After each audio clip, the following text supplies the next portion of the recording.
up, I'm coming up. The bullet time, Smoothie just eviscerates the back one. Legendary, what you call it? A triple overcome. Cloud9 is an absolute beast. Coming with me or I'm going alone. Changes, man, I'm It's gonna be a nice big down. He flies, he goes there and steals the bear, and now the fight is on. let me give you what you came for. Coming up, I'm coming up. Feel the rush, I feel the rush. Pulls the trigger, and it's 4 picked off suddenly. Map control.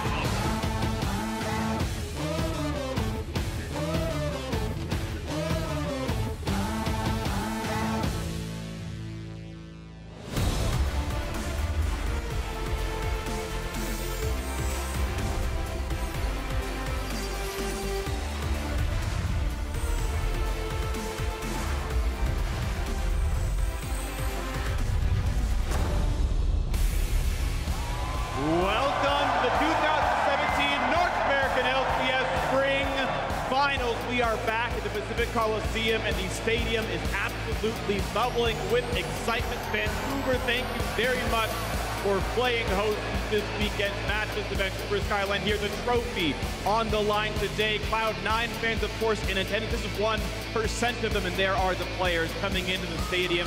Cloud9 here, hoping to upset TSM. Amumu is here, the cosplay, the dab, the best he can do with his little yordle arms. And there is, of course, part of the TSM fandom, the most popular team in North America and the reigning champions. TSM hoping to make their second victory in a row. Hello, everyone. I am David Victorly, and joining me here to break down this championship match is Ilian Double Feng, along Aiden Zayat Moon and Sam Kobe Hartman Kensel. Gentlemen, how you doing? Feels great to be here in Vancouver in this gigantic crowd. I absolutely love this. I love live stadium events. I agree. It's amazing. This crowd makes it wonderful. You guys have been cheering all weekend long, and I love it.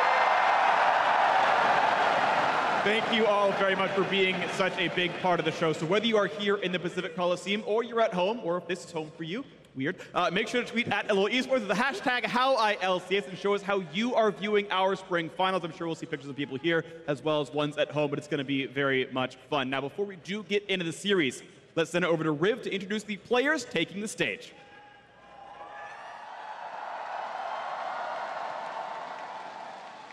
"12 weeks of competition, 240 Nexuses destroyed, and over 6,500 kills. We now have 2 teams that stood tall above the rest of the competition, but only one can be crowned champion. This is the NALCS Spring Finals in Vancouver.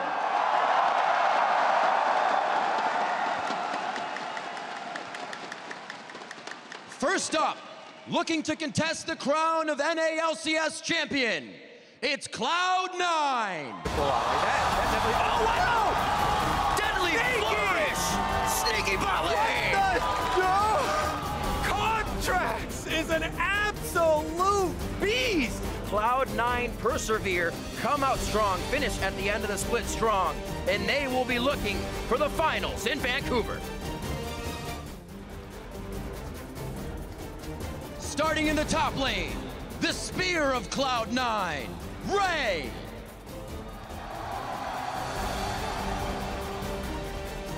In the jungle, rookie of the split, Contracts. Up next, Cloud9's threat in the mid lane, Jensen.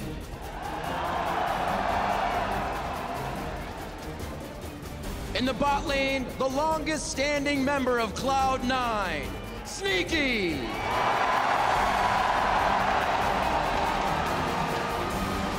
Leading the charge and first team all NALCS support, Smoothie.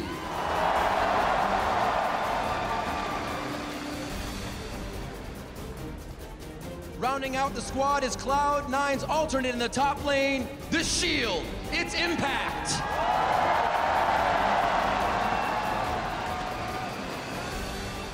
Headed up by coach of the split, Reaper. Once again, give it up for Cloud9.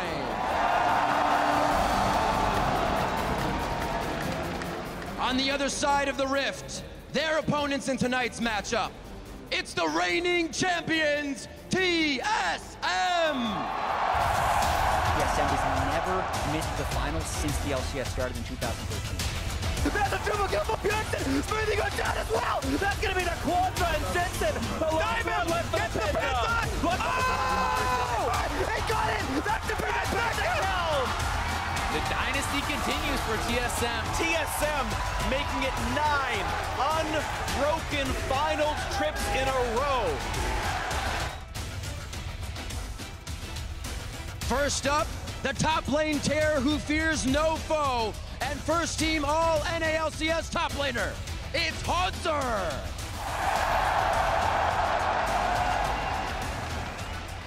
Looking to control the game from the jungle, Sven Skaren!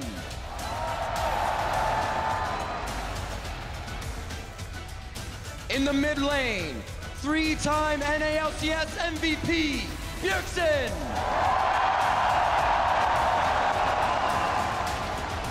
In the bot lane, the NALCS all-time kill leader, Wild Turtle.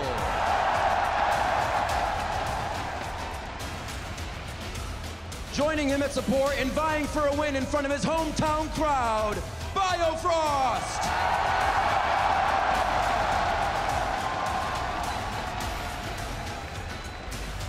Their once mid laner, now substitute, and coach Reginald.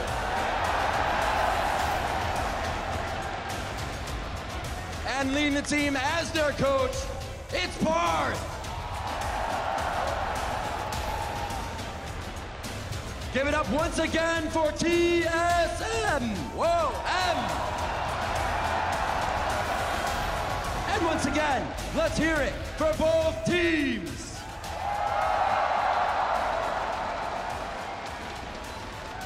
Gentlemen, please take your positions.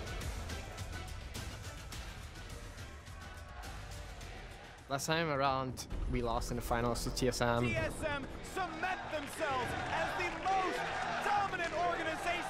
It would be really cool to take the revenge. This is really our chance to prove that we can actually be the best again. Defending that title is important to us. You know, it would feel right for us to win again. It's important for us to win, just to prove that without double lifts, we're still a really strong team. TSM making it 9 unbroken final trips in a row. I have a feeling that it's going to be pretty easy games for us. Throughout my entire career, people haven't really looked at me as the best mid laner. If we were to beat TSM, I think that's something that would change. Second place doesn't really mean anything. People only really remember the winners, so winning means everything. Welcome everyone back to the analyst desk, and it's the final, it seems, that we always have here. 6 out of the 9 NALCS finals are TSM versus Cloud9. This is number 6 right here. It's the new big rivalry in North America. Double if new? Hey, CLG used to be there, but C9 has stepped up as that number 2. Exactly, like Counterlogic Gaming versus TSM is the classic, but historically, C9 versus TSM is the more competitive rivalry. There have been 6 of them in terms of finals, and they have all been really compelling.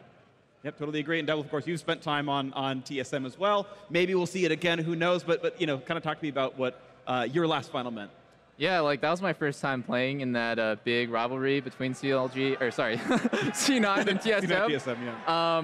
And yeah, I feel like when you get in the finals as a player, your mentality changes a lot because the magnitude is so much bigger. You know, your whole season of good play can get washed away with one bad one. And a whole season of bad play could be redeemed by like a really good finals performance. So I feel like for the players, there's so many distractions. There's a huge crowd that's going crazy. You know, there's all these eyes on them. The thing about it is you just want to put your full focus in the game, and you can't just play as good as you played in the regular season. You have to play better. Yeah, and I think Cloud9 are very hungry to not only get revenge on TSM for summer, but also, as they said, to prove themselves, differentiate this lineup from that classic Cloud9 lineup that everyone knows associates High and Meteos and those guys with. Yeah, exactly. Like Jensen hasn't won a championship, even though he's been with the team for multiple splits now. Definitely looking to try and define himself as a top mid laner here, the best one, right? He has been a top mid laner, but it's Bjergsen who's always been in his way. Yeah, well, let's talk about some players that have been defining themselves as cream of the crop here. Hanser for TSM in the top lane, right? All-team top laner right here. Clearly, one of the standouts for MVP. Something you should have gotten it. We'll see. But Zyrene, talk to me about him. Yeah, of course, Hanser in the top lane, after you stepped down double lift, I feel like he took a lot of those shot-calling responsibilities, was a huge vocal member of the team, really stepped up because he was pretty timid beforehand, and now he's a big leader for the team. Some people are even saying he's like moving into the captain role for TSM and becoming a large force. He wins winning matchups, and he knows how to play the losing ones. And one of the biggest things about Hanser for me is that not only does he do really well in lane, but he pushes up into the enemy jungle. He'll help get vision, and he'll gank for Bjergsen as well, the other pillar of this team. Yeah, what I was going to say was, like, when you're a shot caller, when you're a captain for the team, you're a vocal leader, you have to have an eye for a play, just like you said, where you need to know when to go in the enemy jungle, when to take fights, like how to approach a fight or a team fight. And I think Hanser has really displayed that he has a mastery over playing tanks and carries. Yeah, I think that one of the big things is he knows how to control the wave. If he knows that there's a losing lane for himself, he'll know, okay, the wave needs to be in this position for them to make a play, and he won't allow it to be in a certain position and stop that from happening. So those are tiny things, but he's definitely honed that over time. All right, we are about to get ready into the match, so I want to go for predictions. Zyrene, starting with you, who's winning today? I have to go with Cloud9. I think that Cloud9 will win here. I think the bottom lane of Sneaky and Smoothie is stronger than Biofrost and Wild Turtle. We've seen Biofrost have nerves on stage, and we've seen him have it in last finals, at Worlds as well. I don't think it's going to be the same performance here, and if you free up Smoothie, you free up mid lane, and that's what I think is going to happen. All right, double lift to you. Who's taking it? Dude, Zyrene's nuts. TSM all the way, baby. Game let's hear it. This is 3-0. What is this? I'm gonna say 3-2. Very close, very close. Zyrene has a point, but I think TSM's got to take it. Yeah, I am also, I assume you're coming into me next, Freak. I'm going to go with TSM.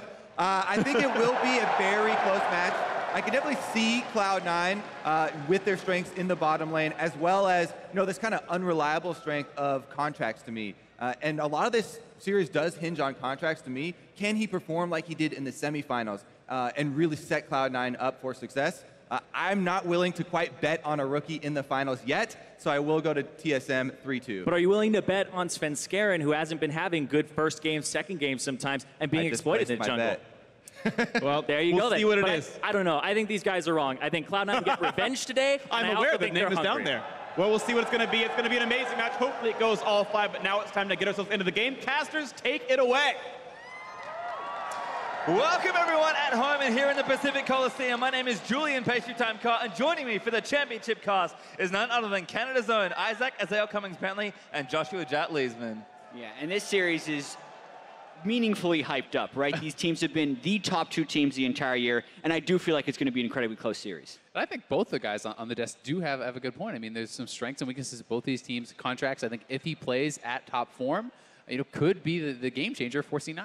And I think we've seen so much strength on various roles for these teams already, and I think moving into Champ Sector we'll be getting to soon. We saw a lot yesterday that we kind of didn't see up until that point in the playoffs, but a lot of things could change. You have to think these teams are prepared draft-wise, and there's a lot to talk about, so let's start. Yeah, and we also have to start with C9 starting Ray. He only played about a third of the games during the regular split, but he, at least recently, has been playing much more of the carry top laner, so I'm wondering, when I interviewed Hanser, he said he'd play carries better than Ray if they go with the tank to match a carry or if they go carry versus carry. I think a lot of that is going to depend on the bans. Does Cloud9 have the confidence to leave something like Camille up? Or are they leaving Camille up to take it away for Ray? Because that is something that TSM has had banned away a lot against them. Right. We're already seeing a lot of trends as we get deeper into this patch 7.6, which is what the finals are on. We see a lot of jungle bans in almost every game. We also see a large amount of first picking of junglers, and less for these teams if something like Lulu is up, because it's something that was, when available, picked away by both of these teams every time in the semifinal. Of note, TSM did select red side for this draft, so they're going to maybe give Cloud9 a first pick here. Rengar, Ashe, and Rumble are Cloud9's 3 bans. LeBlanc and Graves for TSM, and now Shen actually taken away, so Camille, the obvious one left open, but a lot of options here. Yeah, I definitely think you are looking at Camille, but Lulu is a great option here too. And we saw yesterday the rise of these AD carry protection comps. Ivern is up on the table. You can run multiple shielders. Orianna, a big one for both these guys too.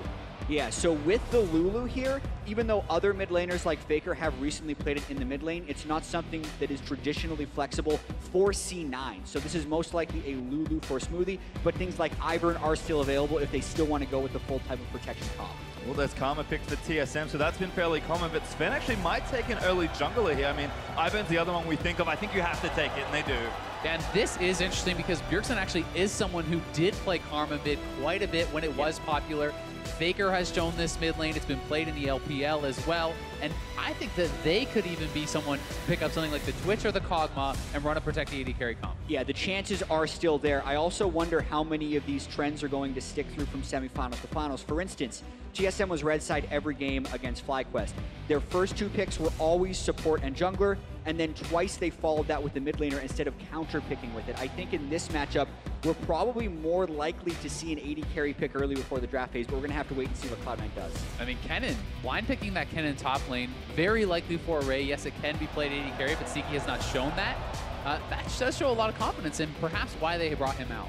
Well, we'll have to see there as Lee Sin's the pick for Cloud9. There's Caitlyn though for TSM, so like you expected, Jett, they are going to wait on mid lane counter pick, but you can already see the power that TSM's assembled in these first 3 picks. Yeah, if they put that Karma bottom lane, that is such a strong shoving lane, it's going to be difficult for C9 to match that. It is good that Contracts has the Lee Sin though, because that is widely feared, as is Sven Scarens, but he had picked the Ivern. It was banned every game against Cloud9 by Phoenix 1 in the semifinals, so I can see why Cloud9 would lock that down before the second ban phase. I do really like the Caitlyn pick here too, because you don't even have to run the Karma mid to have a supportive mid laner. You can still pick things like Orianna. You have both a powerful pushing lane in bot lane, and you have that late game power of the Caitlyn carry. Yeah, and I do also think there's an additional layer here where the Kennen is probably going top lane for Ray, we would imagine.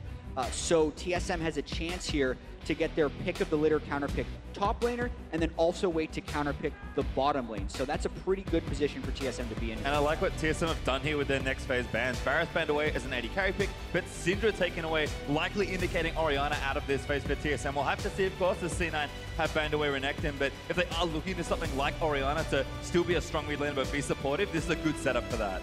For C9 on the other side, we could be looking at something like an Echo for Jensen. The split push 1-3-1 type compositions work extremely well with Kennen in the top lane. Yeah, I feel like it's very interesting that Cloud9 banned the Orianna, because that's something I was looking at for Jensen to blind as a mid laner since he has to do that. And as you say, Azale, Echo would be one of the next blindable mid laners because his Echo has been so solid, and they needed to match what looks like is an evolving 1-3-1 strategy for TSM now that Camille's locked in. Well, Camille is the pick there for TSM. I think they expected TSM to take Ori, so maybe a mind game there in the draft, but you can just tell both Rebit and Park and the teams are navigating this draft very carefully in this opening game here. Sneaky, though, is going to have to fall back to a different AD carry. Maybe a little rough in lane, but certainly a strong pick. There's Lucian. Yeah, Lucian, I think he really is going to struggle in lane against the Karma and the Caitlyn. I favor that lane pretty heavily in this 2v2 matchup. That said, you do have a strong early ganking jungler, and you have a powerful dueling AD carry. So if he can get ahead, he's going to be strong in mid-game skirmishes. So much of that Lucian success early will be predicated around whether or not Contrast can affect that lane. Well, last pick here for C9, and it does have to be blind pick mid for Jensen. He will go with Cassiopeia. We'll see what Bjergsen has for the counter pick. Oriman kind of enables this pick as well, but there are a lot of things you can take into this matchup. And it'll be interesting to see what Bjergsen actually wants to showcase. He's able to play almost every meta mid lane champion. Probably not that. Yeah, and he has a large number of options right now. The only mid lane bans are Orianna, Syndra, and LeBlanc. He did play Taliyah in the semifinals, and this would play into the 1-3-1 strategy, and this would more be Bjergsen trying to help with that pushing bottom lane, or the snowballing top lane in Camille. Well, I like what we've assembled here. Last pick Taliyah there for Bjergsen means that both teams come in pretty well equipped for this draft. You could see a lot of time being used, just making sure the picks happen. Teams very aware of the different strengths and weaknesses of the team, and I think just the total amount of time we spent talking about the draft and that we could see the teams were deliberating on says that these teams are both very well prepared, and they know that especially if this goes the full 5 games and they're probably expecting a long series, draft's going to be important and they're taking their time. I really do like TSM's draft, but something they're going to have to be very careful about is the early game for Haunter. He's playing a melee into range matchup. Ray can abuse him there. That said, Camille, once he gets a couple levels, fantastic gank assist, and Ivern coming up there may mean it's a hotbed for junglers. Exactly. Jungle and mid lane are going to need to bail out some of these lanes early For TSM, it would be the top lane that is getting pushed in. For Cloud9, it's potentially the Lucian and Lulu that are getting pushed in. And then the question is, do you focus on your strengths or shoring up your weaknesses, right? If you're Contracts, do you go and try to snowball that cannon, or do you try to help out an already losing lane? That's the things that these junglers are going to have to keep in mind and decide upon. And that's a matchup we expected to mean a lot, especially, as always, in the early stages of the game. Ivern, maybe the hottest pick so far of just the top 4 that we've had. We saw a ton of it yesterday. It won every game and it was banned the rest of the series between FlyQuest and P1, and that went the full distance. I think they accept that. They knew they were giving it away. The Contracts and his Lee Sin have to get stuff done early. For a rookie on a stage this big in your first ever finals, that is a big ask. Yeah, and the pressure, as Doublelift mentioned, is so huge in this matchup. You can still remember a lot of the key moments from the summer finals of 2016, and so much has happened in between that. We had Worlds, we had the 40-plus games they played in the spring split, but what they do in this match is what people are going to remember. Well, we're out into the rift for game number 1, TSM versus Cloud9, the 2017 NALCS Spring Finals. TSM looking to make it 2 straight in Canada. C9 looking for their first finals win in 3 years. That's how long it's been for an organization that has looked so hungry this season. They really have, and they started off so strong, undefeated through the early weeks of the season. People had them pegged as the clear #1, but slowly but surely, TSM was able to crawl back and end up here as the favorites in the final. Just feels like it always happens. We'll see what happens though, as in the level 1, as teams are going to move out.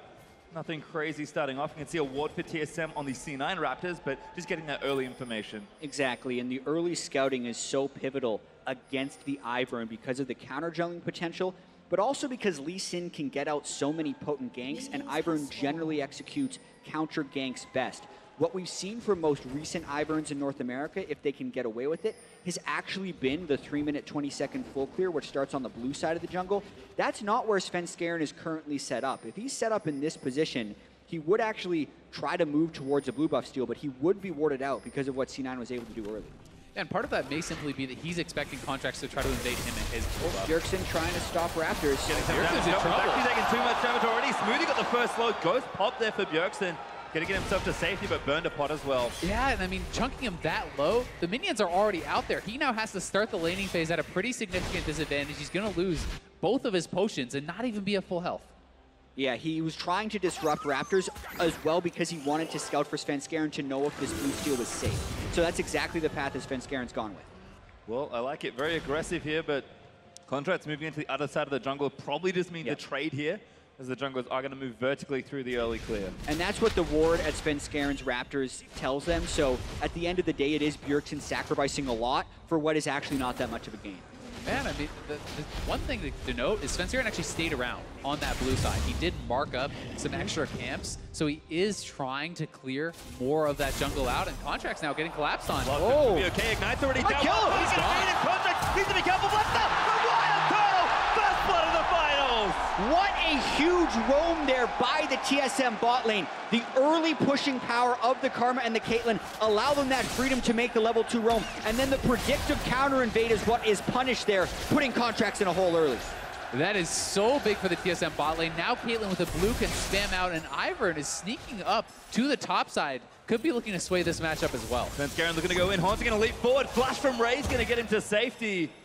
Svenskeren not needed. Haunter already gets the summoner though. I feel like that flash was a little bit unnecessary for Ray. The early damage that an Ivern can put down is very low, and Haunter had already expended the hookshot just to close the distance and didn't get the stun. See Bjerg struggling a bit in that lane. Jensen Burn the Ghost to get aggressive. Oh, Smoothie now going to get aggressive by Turtle again. Almost gets the headshot, but forces a flash. Bottom lane going really bad early. That 90 caliber net was so close to connecting from Turtle. Would have been another kill. TSM definitely hoping to now build on the strengths of that bottom lane we talked about. Already getting that blue buff on Caitlyn is so huge. And just watch this again one more time from Bauerfrost. Lands the empowered Q and then just gets the ignite. Contracts didn't have many other ways out there unless he would have ward jumped early maybe, but it seemed like they just had the cut. I mean, I think that the correct decision there would have simply been go up towards the Scuttle Crab. You can ward jump out and try to run out because Caitlyn is going to be on the bot side. He escaped towards that bot side and into Caitlyn's arms for first blood. Just a great trap set by TSM as Haunter and Ray also continuing to trade. Cannon does have the early advantage. Fervor has been very common on these types of top lane cannons. We'll likely see some sort of Runins on hit build as the lane continues. But it looks like Contracts might even be dipping in to try and get a gank, but for now, they'll leave them 1v1. Ray, looking good early on. Yeah, the early laning phase from Haunter, though, getting the CS advantages and melee into the range matchup is very promising because for this Camille to be successful, he does need to be able to duel the Kennen at almost every stage of the game. Haunter's Camille has been widely banned by most of the NALCS. And Svenskeren back up here, no flash on Ray, double flash available. Ray could be going down. Good Nice dodge dude. there, actually running around, and the Q's going to miss from Sven. Shield not enough for the slow Svenskeren. Going to put some brush down and be annoying, but that's all he can do. Luckily for them, Contract is all the way on the right-hand side of the map, but Ray dodges yet another gang.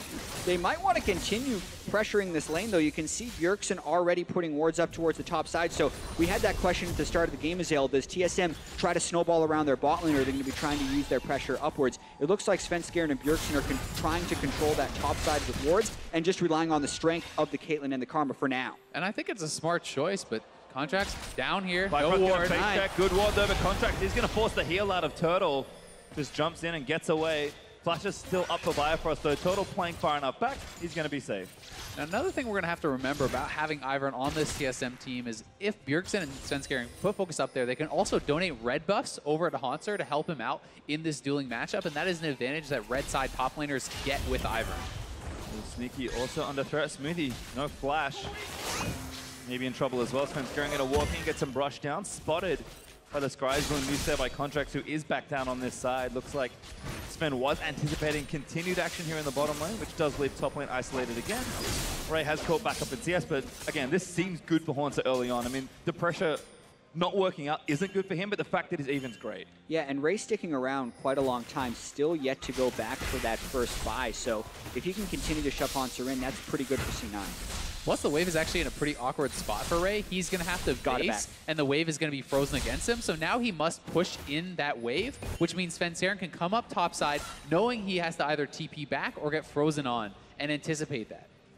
Looks like Haunter held onto his teleport as well. And if they see a TP, Svenskeren is in position for a potential gank here. Contracts are up on this side. Sven smites away the Grom. We could see some conflict here. Svenskeren's in pretty deep, and with that top lane pushed against him, it could have been a potential collapse with a Ray teleport, but he spots Lee Sin and gets out. Yeah, so, I mean, Ray is essentially just bleeding CS now, because all of these creeps are getting denied to his own up in the top side. Since Haunter had this set up, this is very nicely positioned from him. And not only is he getting the CS advantage, he's going to get ahead in levels and XP, and we need Contracts to come up topside and help Ray, or this freeze will be pretty awkward. And Camille is just one of those champions that, like you said, kind of does need to get going in the laning phase and stay at least even. But when she gets ahead, it just feels like you can't really do anything. Yeah, the closing range of the Camille is so immense that it is a substantially good snowballing champion. It makes freezes like this even more dangerous, because if Ray now is tasked with going up there to get CS, if Svenskeren were there, theoretically, Haunter just ults in on Camille, Ray can't escape, and then Ray's going to lose the duel because of the extra shielding from the Ivern, but it looks like it will be shoving back if Ray does this right. Yep. It's a lot of harass down. Well done. Actually, maybe going to keep going. No tower dive in sight. Not enough marks to stun up Haunter, who does have his teleport, so will likely burn it here just to get back to lane. We'll see though. Again, Ray held onto his, so potential play on the other side of the map is also something opened up here. As Jensen now with a fresh blue buff, just going to push things in. And there's that red buff donate you guys talked about for Haunter. And one of the biggest things that is kind of underestimated about the red buff is actually the out-of-combat regen. But they're in. Good Renol in here. Svenskeren also lining it up. Ray already taking a little too much damage. Good root in. Daisy's out. Ray get a flash again, but Daisy is going to look to chase it down. Looking for the third hit as Haunter trying to get the assassination. Knock up there. And Haunter gets the kill top lane. And that's exactly what we just talked about. Ray was sneaking his head in a little bit too much because he has to respect the ult of Camille with the Ivern backing him up. Even though he'd already poked Haunter down to half health before he retreated, it still wasn't enough and Ray falls. Bifrost though taking some damage here, but TSM's bot lane still looking sturdy, up a healthy amount of CS, 20 so far. And Jensen steals away the blue, but Svenskeren might make him pay for it. Bjergsen here ready with the ultimate. Daisy though chasing down Jensen. This is frustrating. It's coming. Jensen, he's not bot lane up there as well. Though. They're going to come up. Contract diving back in, looking for a kick on Bjergsen. Jensen dives forward, but he already burnt the flash. Bjergsen flashing away, going to try and get the kill down. Turtle sniped Jensen with the ultimate. Jensen actually did not have his ultimate for that, so that had been used in lane, and that was why TSM felt confident to make that collapse. And not only do they get the kill, they're going to get Infernal Dragon off this, and this early game is getting out of control.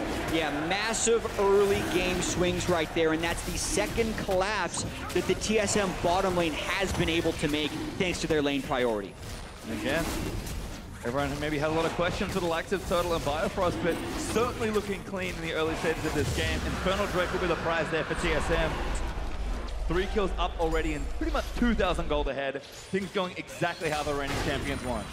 Yeah, watching the setup for this one more time, you can see Jensen ultimate on cooldown, and he can actually kite out the Daisy, and then when the Taliyah wall comes down, Sneaky and Smoothie get cut off. So that's when they're pushed back in lane. Another great usage of the Weaver's wall by Bjergsen to help them get a numbers advantage for that kill in the river. Yeah, they made the call to just give up the play. Ray canceled his teleport, the bot lane couldn't get in, and they just do not seem to be getting edges where they're supposed to. We'll kind of see how it continues to move through. 10 minutes elapsed in this game. Kind of checking on the other CS leads. It is really just Turtle with that lead. Haunts are up a few. Looks like mid lane's pretty even. You can see the gold there.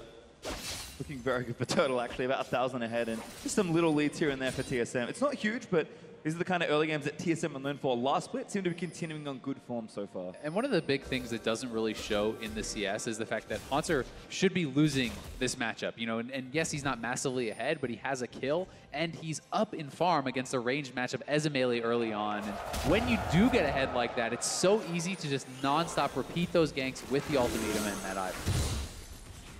And Scarin continuing to take camps away, though. Ivan, really frustrating when your team doesn't have control of the map because it feels like you can go anywhere. Contracts is kind of trying to match and steal some away, but Sven will be here instantly, going to be able to take the camp away. And Contracts, I mean, Bjergsen's ready, not with the ultimate, but does have his ghost. Just going to get forced out of TSM's jungle as Biofrost and Turtle are actually working on the first turret here pretty much solo. Yeah, and it's really tricky. You have to start thinking about how C9 would be trying to get back in this game, or just weather the storm. And for the most part, I think they're trying to weather the storm until they can get Cassiopeia and Lucian into team fighting form, which is kind of Blade of the Ruined King, Black Cleaver, and a few extra items onto him. But in the meantime, there is so much pick on TSM that that's incredibly difficult for C9 to do. One advantage C9 will have is teleport, because Haunter did complete his to that bot lane fight, and Raze is coming up now. So if they could get some sort of ward in, they could look for a play, but TSM pushing for the first turret. Ivan sees starting. Sneaky actually eats a snare. Turtle in, looking for something. They were roaming people down to the bottom lane, but they do not have a deeper ward which would be able to teleport in behind TSM. Note the control ward in the lane brush by TSM, really hoping that nothing snuck in behind them, because that would be a moment for C9 to try and get back in the game. Contracts avoids the next snare from Sven Scarin, and the siege stops in bottom lane. Briefly now for TSM, but look for everyone to get significantly further around the map. I mean, Bjergsen back with the ulti, looking for top lane now. Going to clear out this control ward first. The fact of the matter is, TSM doesn't actually need to force a play on bot side. They will just slowly get this turret regardless. It's C9 that must force a play or accept the first turret loss to a Caitlyn who's already way ahead. Yeah, and I like what Sven Scarin's doing here. He's just Iverning in the bottom lane, moving in, probably going to cast Daisy right in front of the turret, and just hope the other team engages on you because you're set up for that. Moving too far forward, Lulu ulti and the flash might save him. Contracts down here as Bifrost did tank a number of turret shots. Now Daisy trying to get out of the way. Contracts doesn't want to finish that kill off, and C9 will preserve their turret. TSM invest quite a lot and do not get the siege. So one of the things to keep in mind is you're not losing that much with the Ivern to come down because you can mark up your camps, you just walk down, then you go back and collect. He'd already cleared his full bot side jungle, so I think Sven is playing this very well. Yeah, because he's also dictating where Contracts has to go. If Contracts doesn't show down in that bottom lane, the turret dies. So now Lee Sin has lost his agency in the matchup since Ivern's just able to roam down to that winning lane. You can kind of see how the problems are kind of starting to compile on each other here. Sven constantly running around, being the first to invade, which is what he always loves to do, but on Ivan just feels that much more frustrating. Looks like another blue steal is going to come out here. Smites that one away, and Contract's far too late for that one. Blast cone's over and gets the bad news. The imposter blue buff is sent in by Sven Scarin afterwards as he gives Daisy over Contracts. Jensen really wants that candy. Not going to get it though. Contract's just going to have to settle for his Gromp instead.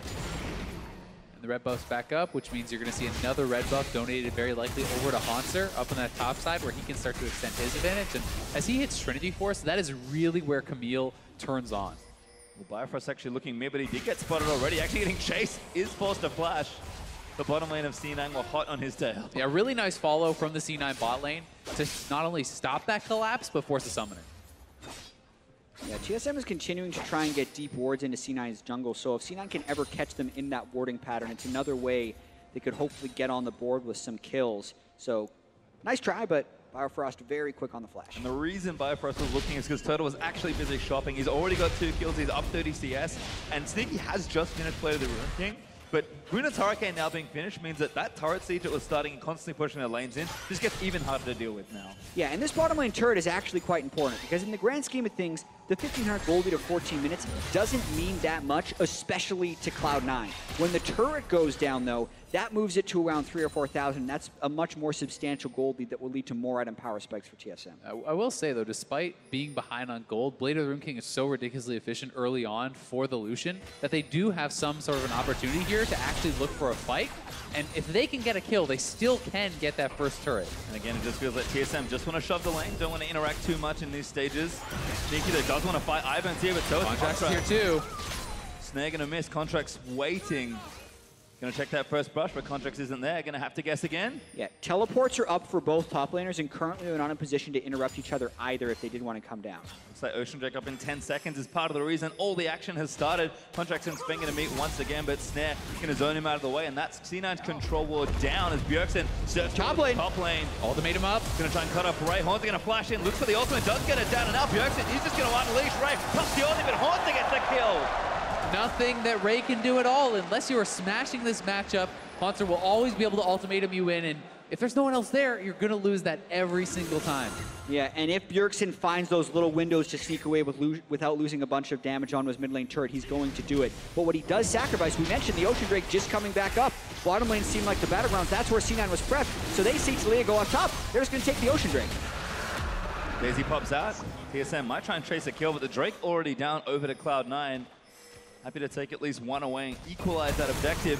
Jensen, though, maybe caught out here. Sven, he's going to miss the snare. Great dodge there from Jensen, although Daisy is going to keep going. So frustrating as a mid laner. Cassio just has to run away as fast as she can. Jensen still with a bit of health left to play with, but Haunter taking the top turret. So again, continuing to trade objectives here. Exactly, and that is first turret solo gold over to Haunter. So despite the fact they lose the dragon, they get a kill, they get all that solo gold. That's about near 1,000 gold that Haunter just picked up over his opponent in that little play.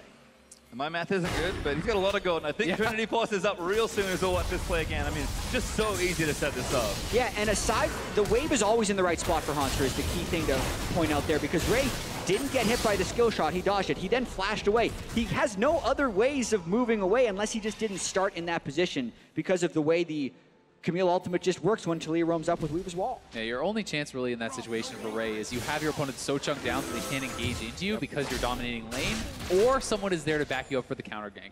Neither situation is happening because of the lead that Haunter has developed, and they don't feel like they could even win a 2v2.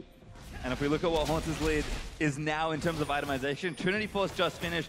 2 long swords and a Ruby Crystal to move towards that next item. I mean, Ray was already struggling with all the attention he was getting as Contracts gets chunked out by Bjergsen. We talk about Camille killing that Trinity Force, and that's kind of where her peak, where she starts. Haunter's there now and has extra as well. Yeah, the game is on the brink of snowballing in TSM's favor right here. They already took the top lane turret. The mid and the bot lane turrets are a few hits from destruction. If TSM gets the first 3 turrets down with this 1-3-1 composition, it's going to be very difficult for C9 to force team fights to pull themselves ahead. You really have to feel like C9 needs to force something and make something work before that happens, or the gold lead this early on is just going to be too much for them. Yeah, and we do have to point out that C9 was not a good or great early game team throughout the regular season. It's kind of miraculous that a team that was second to first place the entire split, even at the end of the regular season, averaged a negative gold difference in 15 minutes. And they were able to achieve their winning record because they were so good in team fights and so good in the mid game. So you can never really count Cloud9 out, but this is a very critical moment in the game. This could be a bad news here for Jensen. Already caught up by Daisy. Now Haunter coming down. That's an easy kill as Bjergsen walls in just to make sure. Now the bottom lane is in so much trouble for Cloud9. Haunter moving in, looking for sneaky. Jason Hawk comes out smoothly, already getting almost trapped out completely. Forced to burn the ulti on himself. Contract kick Haunter away, but Ray does get into turn around. Sneaky picks up one of the Spence Garen, and Contract starts back in. Bjergsen does take out Sneaky. Ray falls as well there for Cloud9. That's 4 dead, with Contract the only one left. It's an absolute disaster for Cloud9. They felt like they needed to try something, but Jensen's already down. They lose 2 turrets. They lose all those kills. The gold lead is just almost insurmountable the 19 minutes in. Yeah, TSM is just clicking on all cylinders right now. Pretty much every individual is having a strong game, but it's led by Haunter here. He's the one who got the first turret. He got the first kill in this impending team fight, and he's the one who kind of took it home in the end. And if you look at the play, I mean, it's just Haunter, again, he comes down, the ultimate's up, you're locked in, there's no escape, nothing that Jensen can do. The players are not in position to fight, and you know, C9, they know this is a losing fight, but they still TP in Ray and try to get something. Yeah, and Haunter started that play in mid lane and caught Jensen at red buff. So when he has that big of a lead, the agency that Haunter has on this Camille to make plays and have the game go on his schedule, he's really taking advantage of. So mid lane turret's under trouble as well. Jensen gonna have to get out of the way as Turtle takes it down. Good dodge again by Jensen. Out from under the Ivan Q. But unfortunately, it's not stopping their structures from falling. TSM with 4 turrets to nothing and a 7,000 gold lead already at 20 minutes in. And Haunter, he's bullying Ray at this point. Yeah, he is playing with so much confidence right now. Well, Turtle and Sneaky gonna do a battle. Trap's gonna make it real bad news. Turtle able to get the 1v1. There's nothing going right. Ray's gonna die again topside. Yeah, Ivan maybe not needed. Is here for the assist and a few shields. Haunter unstoppable now with 5 kills.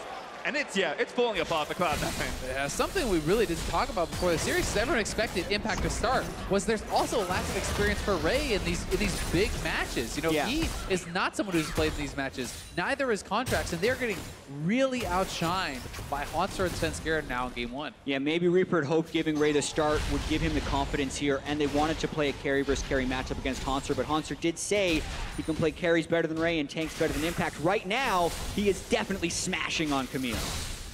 I mean, there's bad news everywhere, unfortunately, for Cloud9. So watch this replay again. This is cute. I mean, Sneaky, he does try something here. As Lucian, this is the kind of thing you maybe can go for. Yeah, the last step on the trap is that free headshot, and that was kind of the fatal error, but you have to feel like he just thinks he needs to make something happen. He has Blade of the Rune King. Hey, maybe if I win a duel, something happens.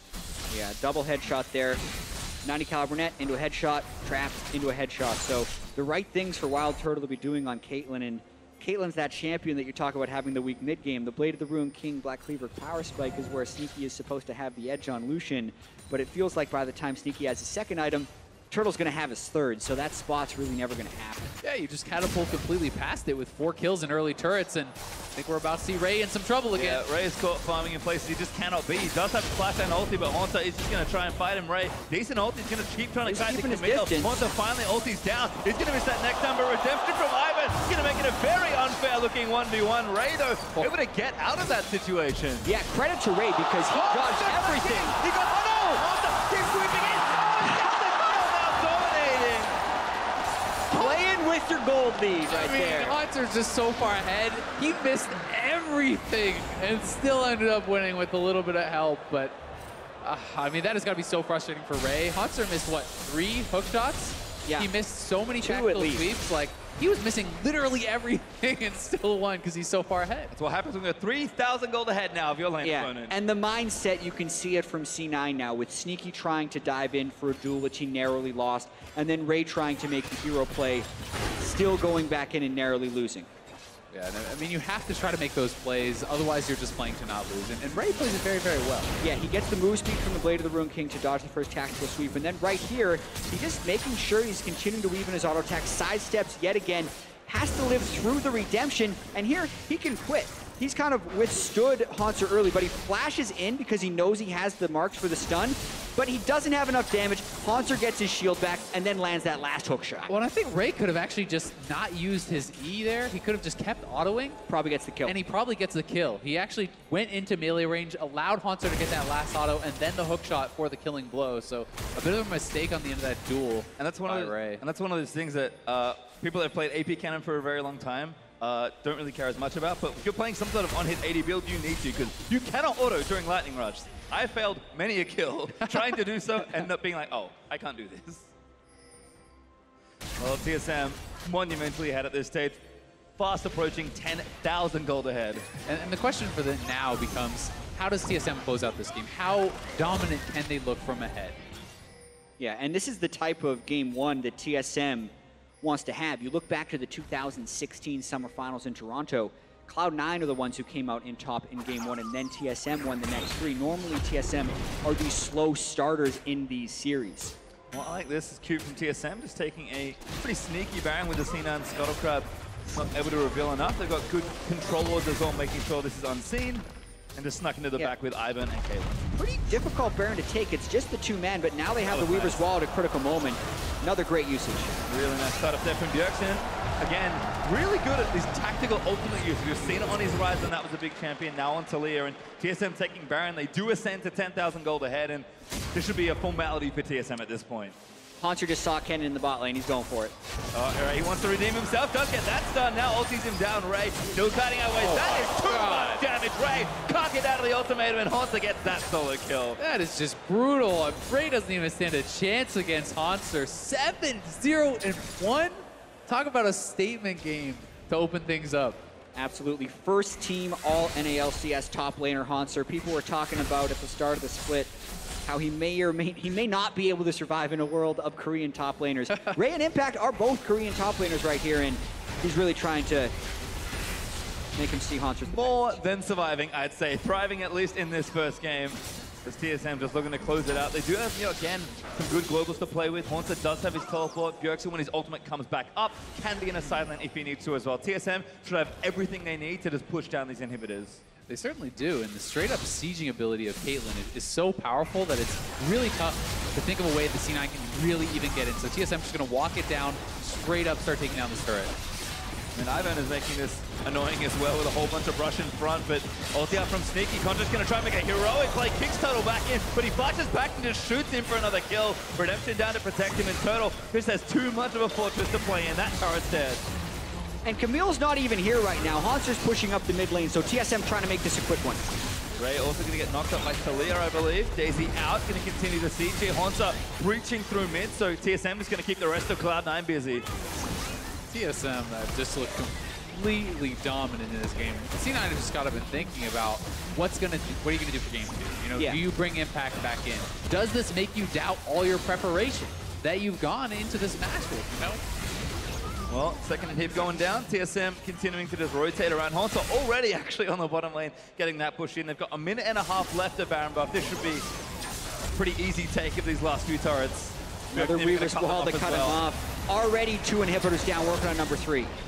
Third one now exposed. Cloud9 kind of have one last fight to try and defend it. TSM don't overextend. They're going to at least wait for the wave here. Yeah, and if you're looking at this game, the 5-game series is much more than game 1. We've seen plenty of series in this playoffs have similarly styled game 1s like in FlyQuest versus COG, and then still have FlyQuest come back to win the series. So at this point in the game, you're almost already thinking about how do we prepare for the next game and figuring out a little bit of what went wrong and how you can prevent it from happening again. And a lot of that is A, about confidence, it's about mentality, and it's about experience. And 2 of the guys on the field right now for C9 do not have a lot of that. I mean, even Smoothie is quite a new player, but Contracts, he's a rookie. Ray has not had this sort of big stage experience, and you have to wonder if players like that can handle the pressure. You're coming out in front of a massive crowd, most important game of the year, and then having a very rough game 1. Well, it looks like there's an Infernal Drake up in 35 seconds if either team wants to take a stab at it. Cloud9, pretty unlikely that they'll be able to get out of their base at this point, but TSM actually have 20 seconds of Baron left, so they're going to try and take down the last inhibitor with it. Haunter splitting on the top side, pressuring anyone that comes fight him in. It's just Ray there right now. He already knows he doesn't win a 1v1. Yeah, and he's got a Guardian Angel, so even if you send 2 people, you probably lose that fight with the 7-kill Camille, if at the very least, the other 4 people on TSM would probably take in Nexus turrets. And Turtle playing with Brush here, he's getting headshots everywhere. Already has 3 items and a Q assessment. Contract's trying, but Turtle, this has too much protection. Jensen flashes in for it, but Sneaky almost going to get tagged in as Haunter leaps in, gets turned into a cupcake though by Lulu. C9 only lose 1. Contract's trying again to make the initiation, but Bjergsen leaps forward, gets 2 back with the scoop. Absolutely massive shot back as Jensen falls to the second. Sneaky trying to kite it back as Haunter eats some fountain laser damage, and TSM just running all over Cloud9. Oh, Bjergsen again cuts them into their own fountain with Talia. This game has gone about as perfectly as TSM could have planned it. 1 blemish on the record, actually, or 2. The Drake and that 1 kill. That was all C9 got in that game. TSM, a statement to start off the series. Yeah, that was very nearly a perfect game from TSM. And the question is, how do they look from ahead? Well, the answer is pretty damn good. They closed that out extremely fast, never gave C9 an opening in, and didn't even have to wait around to do it. Exactly.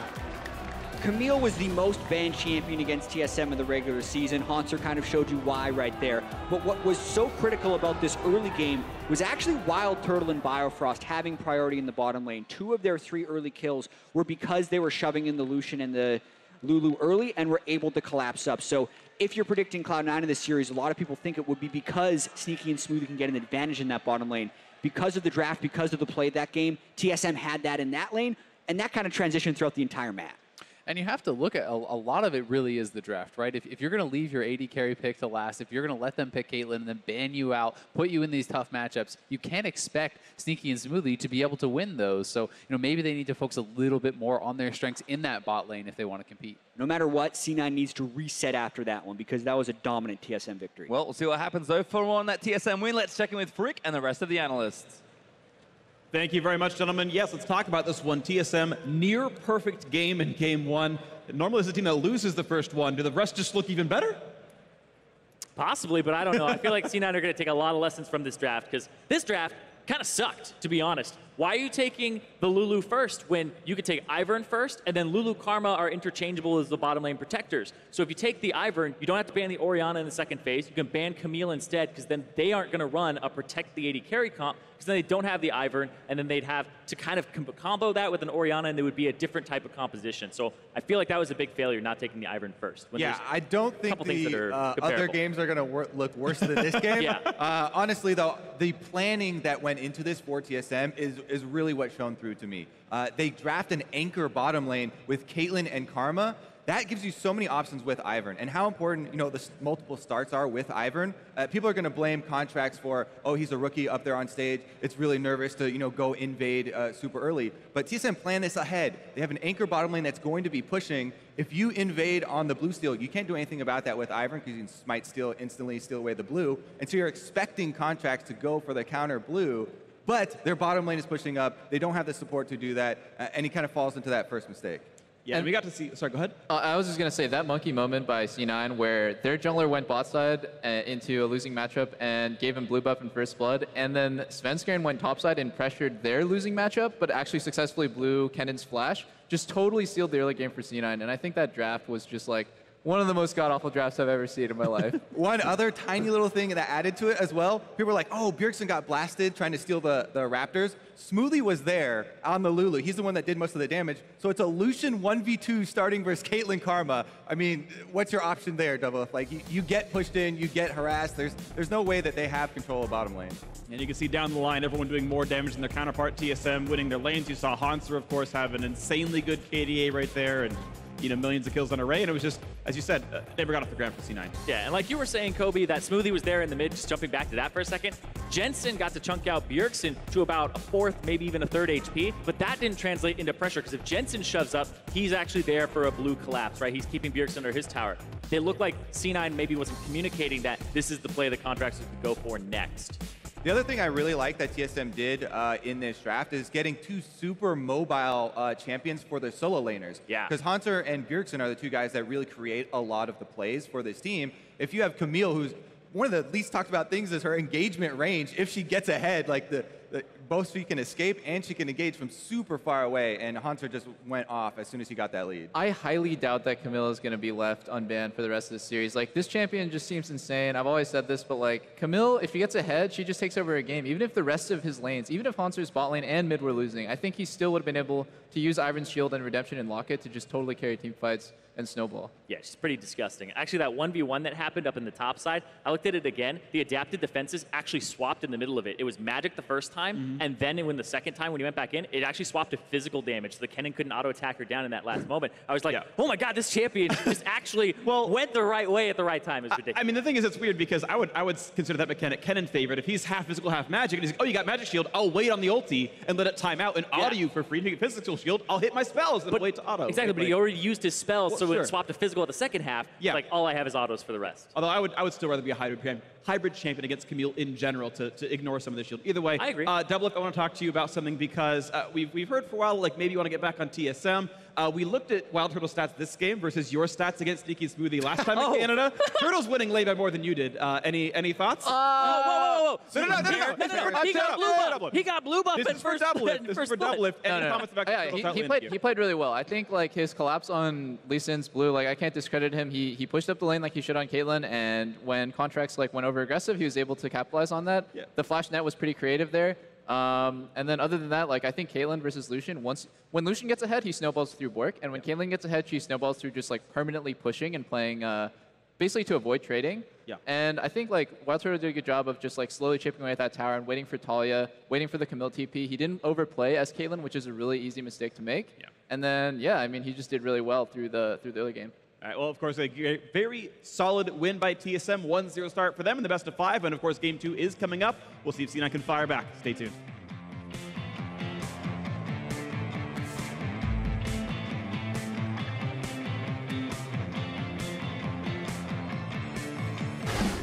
Able to get out of that situation. Yeah, credit to Ray because he dodged everything. He got,